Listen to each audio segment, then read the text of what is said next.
warm welcome to the noble Lord, Lord Hanson of Flint. I went to school in Flint, so there's a special connection there. Also, I'm full of hope listening to how the noble Lord, Lord Timpson, handled the earlier statement on the prison crisis, and especially on hearing his previous knowledge of and engagement with the nearly 3,000 IPP prisoners still languishing inside jail indefinitely. Just a friendly warning, expect to be pestered by many of us on this issue until Parliament's admitted mistake, an actual miscarriage of justice, is put right.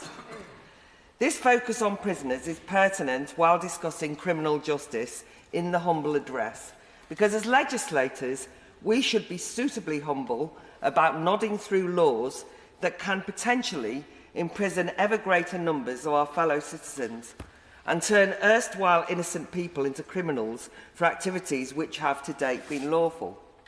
In that context, the proposal for the full trans-inclusive ban on conversion practices, as we've heard, is worrying. The law is actually unnecessary, as gay and trans people are already protected by existing laws from those vile abuses described by campaigners for the legislation.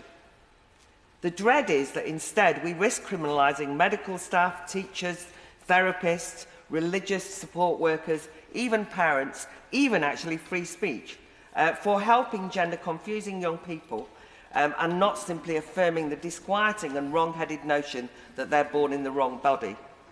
Meanwhile, hard-pressed shopkeepers in the future could be punished for the crime of selling one 28-year-old and another 27-year-old tobacco products, one legally, another illegally. A recipe for chaos, let alone creating a thriving black market in cigarettes.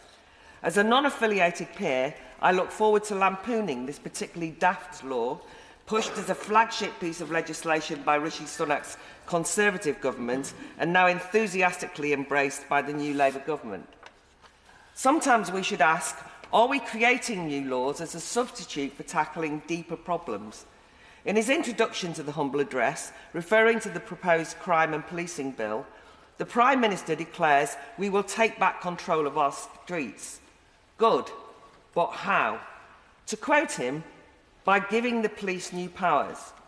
But are the undoubted problems we have on our streets really because the police don't have enough powers? Would the recent grotesque and disturbing scenes of violence and rioting in Hare Hills really be solved by the police waving around those proposed new respect orders when, on the night, officers retreated from the streets of Leeds, seemingly abandoning the local community to frenzied criminality? It is just not serious to suggest that you can solve the deep-seated cultural problem of declining respect in society, a crisis of authority, as it were, by resurrecting those discredited Blairite ASBOs rebranded as respect orders. And what's more, there's been a proliferation of these quasi-criminal behaviour orders, about 30 at the last count, over recent years, and yet antisocial behaviour is soaring. And in terms of civil liberties, these behaviour orders do not specify particular offences, which means the police can use them in a subjective, expansive and arbitrary fashion, often reinforcing a sense of unfair two-tier policing. So on the night of the Euros final, the Met issued a killjoy antisocial behaviour dispersal order banning football fans from the Westminster area. Yet they claim they don't have enough powers to disperse Just Stop Oil or pro-Gaza activists from antisocial disruption of Westminster here on a regular basis. Finally, it's only weeks since we witnessed one of the most chilling examples of out-of-control streets, and that was sadly in the build-up to the general election. We saw unprecedented levels of ugly intimidation that I would say mired electoral campaigning. To give a couple of examples, a trembling rabbi, a Conservative candidate, surrounded by a hostile mob, screamed at and called a snake. A Labour candidate hounded off the streets to chants of Zionist devil. Young female leafleters harassed and filmed by older men bellowing genocide in their faces. Tyres slashed, campaign offices daubed with blood-red painted anti-Semitic libel, Zionist child killer. This Islamist sectarianism that has burst into public life and poisoned the democratic process must be confronted not by laws but courage.